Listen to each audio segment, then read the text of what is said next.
This month's RV newscast will cover the latest RV and travel data news. April 2023 RV production numbers are out, and shipped units are down again, both versus the prior month and year over year. We'll cover all the numbers. We'll also talk in depth about a recent change to reservation policy for Florida state parks that has vast repercussions. There's a lot to cover. I'm John Marucci. Let's get started with the news.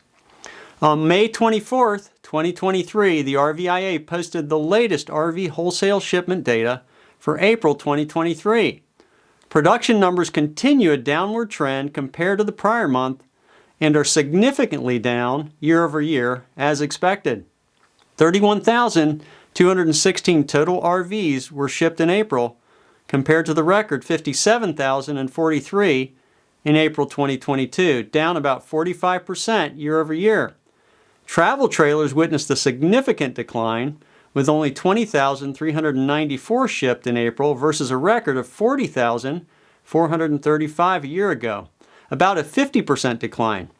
It was by far the worst April for towable trailer shipments other than 2020 in over 6 years.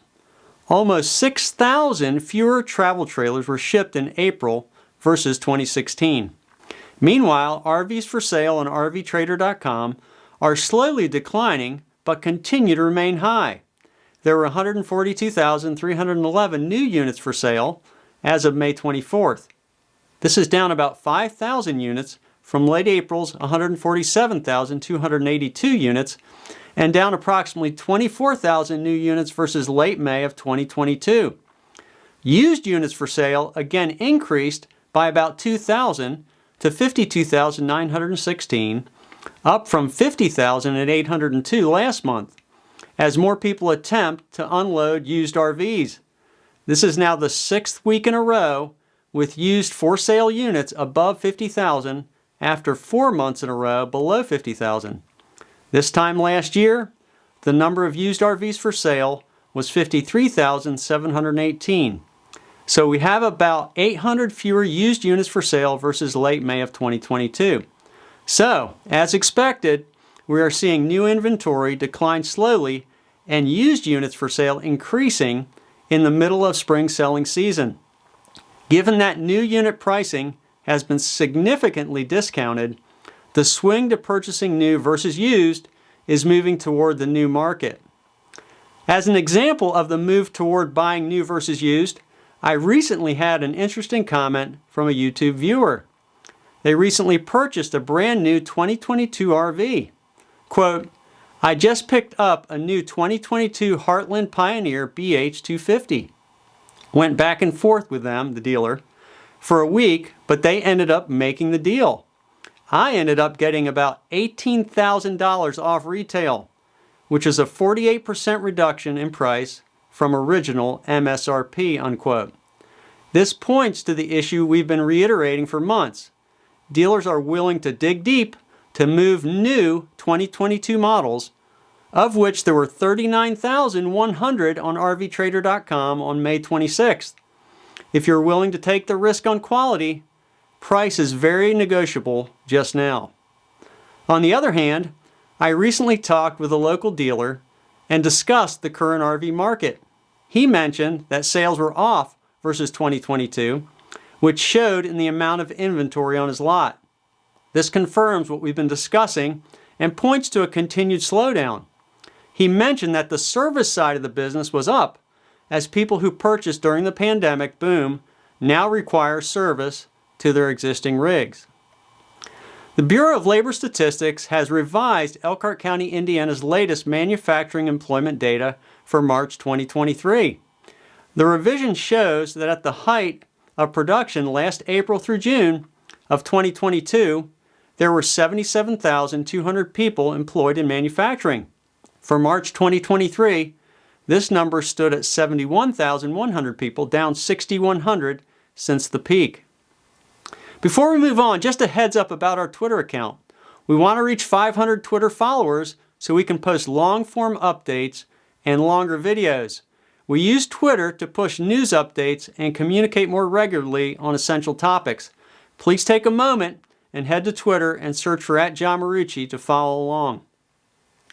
For the high-end market, inventory levels for Colonial Airstream in Millstone Township, New Jersey, one of the nation's largest Airstream dealers, continue to move towards a buyer's market with in-stock units remaining high. About a year ago, roughly 68% of Colonial's inventory was pre-ordered, meaning only 32% of their Airstream inventory was either on the lot for sale or being delivered and available. Now, roughly 75% of inventory is available for sale, with only 25% spoken for. Also, total inventory has declined from 298 units to just 185 units year over year. This is a considerable decrease in sellable inventory and a significant shift in the mix of available units. Gas prices have declined in the past month. According to AAA, the current average nationwide price as of May 27th was $3.57.9 per gallon for regular unleaded, down 5.7 cents from a month ago and down $1.02 per gallon from a year ago. An RV trip of 3,000 miles at 10 miles per gallon would cost $1,074 now versus $1,380 a year ago, about a 22% decrease year over year. Diesel broke below the $4 mark and sits at $3.97.1, down about 19 cents from a month ago and down about $1.56 from a year ago. A similar 3,000-mile trip getting 15 miles per gallon would cost $794 now versus $1,106 a year ago, a 28.5% decrease. If you currently camp at Florida state parks or might want to someday, the next story is a big deal. I live in Michigan and have stayed at Florida state parks in the past to escape the cold winters, and without question, for RV camping, Florida state parks have been an exceptional value. A recently signed bill, CS HB 109, allows Florida state residents to book campsites 11 months in advance with proof of citizenship of a Florida driver's license or identification card. Non-residents will now be curtailed to book 10 months in advance, a month later than residents. Before this change, non-residents could also book 11 months in advance.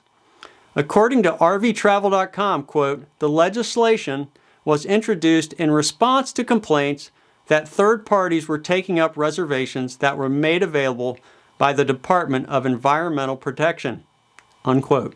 To be clear, this was a fully bipartisan bill. The Florida State House voted 107-0 to approve the bill, and the Florida State Senate passed the bill 39-0. The governor signed the bill into law on May 11th, with the law going into effect on January 1st, 2024.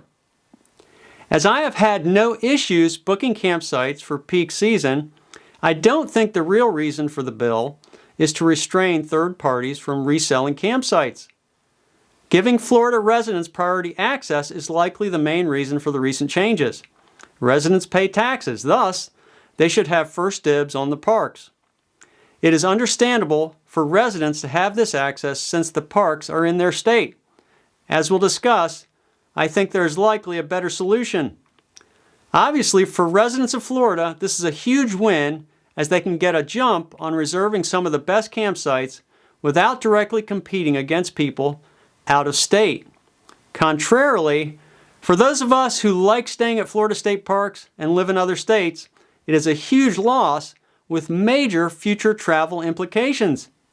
Creating a timing differential between state residents and out-of-state visitors creates an attractive incentive to warehouse bookings for resale at a higher cost to out-of-state visitors. Let's look at some data. The chart is for visitors to Florida state parks between July 2021 and February 2022. The orange line is Florida resident booking nights by month, and the blue line is out-of-state visitors. In January of 2022, for example, 57,945 nights were booked by out-of-state parties versus 34,863 for Florida residents. Notice how these lines flip during winter months versus non-winter months. All to say, there are large numbers of out-of-state visitors who camp using Florida state parks. Moreover, the average length of stay for January 2022 was 3.824 nights for out-of-state parties versus 2.654 nights for Florida residents. This indicates that out-of-state visitors stay longer and thus pay more per stay. The downstream effects of creating a timing differential between in-state residents and out-of-state visitors are significant. We need to understand that Florida State Park campsites are subsidized below the market rate. A recent 14-day stay of mine at Lake Louisa State Park in Claremont, Florida cost $488.44, or $34.89 per night. Looking at a future stay in April 2024 for a 14-day reservation at Thousand Trails RV Park, just a few miles south of Lake Louisa, is $808.08, or $57.72 per night for a full hookup site. The Lake Louisa RV site is underpriced by $22.83 per night versus Thousand Trails. This pricing subsidy and differential from the market price is one of the main reasons why out-of-state campers go to Florida state parks. I would also argue that state parks generally have better natural surroundings than private campgrounds. How much would I be willing to pay for a full hookup site at Lake Louisa State Park, given the actual market price? I think I'd be willing to pay at least $60 per night, if and only if I can secure a long enough stay to plan a prolonged trip. I may even be willing to pay up to $70 per night, given the surroundings. Thus, the problem with a subsidized platform: it creates an incentive for a secondary market. Suppose the price that a Florida resident can secure a prime Lake Louisa RV site is only $35 per night, and an out-of-state winter camper would be willing to pay up to $70 per night. In that case, it creates a considerable incentive to warehouse the asset and try to resell it to out-of-state campers. In essence, the state government, both parties, invited into the market the very third-party players that the bill proposed to exclude. If I'm correct, then two things will happen.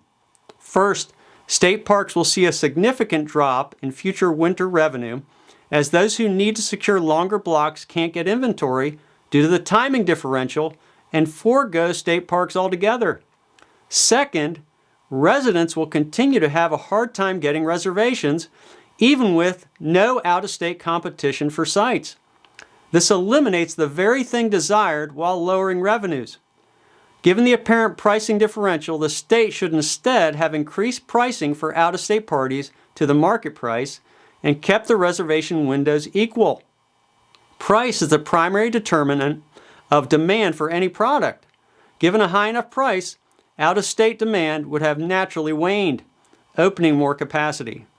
The same outcome would occur if the subsidy remained for state residents while increasing revenue and curtailing the secondary market. It amazes me that no one from either political party saw the adverse downstream effects of such a solution.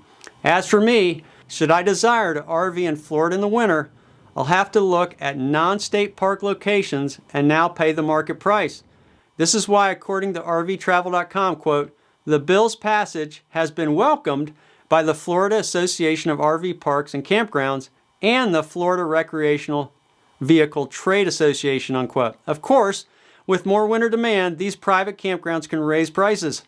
You may not see all these secondary effects show up immediately, but give it 5 to 10 years and the state parks will be short financially and prices will have to be raised to compensate for the revenue shortfall. At that point, out-of-state RVers will have adjusted their habits permanently. If I'm correct, it is a lose-lose-lose. For out-of-state campers immediately, Florida residents and state park revenues in the longer term. There are other secondary effects we don't have time to cover that may have to wait for a follow-up video. Things like how state residents will have IDs verified and still be able to book online, and how the park rangers will have to verify the identity of campers, not to mention getting new campground hosts, given many of whom are from out of state. Okay, that should wrap things up. Let me know in the comments how you feel about these topics. Please take a moment to like and subscribe. Thanks for tuning in. Stay safe. This is John Marucci, and so long for now.